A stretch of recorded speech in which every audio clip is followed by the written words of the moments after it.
Comment faire une hypothèse? Le système hypothétique peut être exprimé de différentes façons. Dans cette vidéo, nous allons voir trois possibilités. 1. Lorsque cette hypothèse exprime une action réalisable, nous optons pour deux structures. La première est la suivante.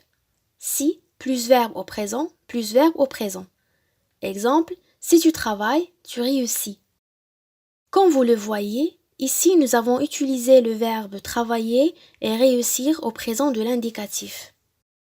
La deuxième structure possible est si plus verbe au présent plus verbe au futur simple. Exemple, si tu travailles, tu réussiras.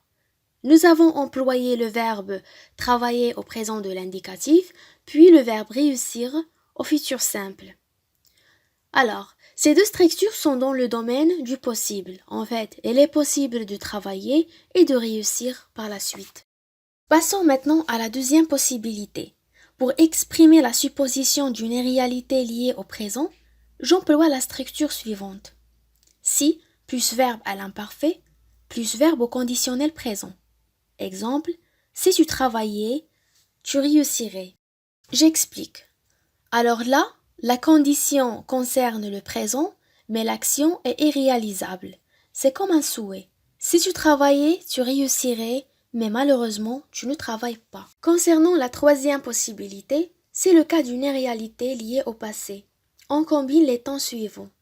Si plus que parfait, plus conditionnel passé.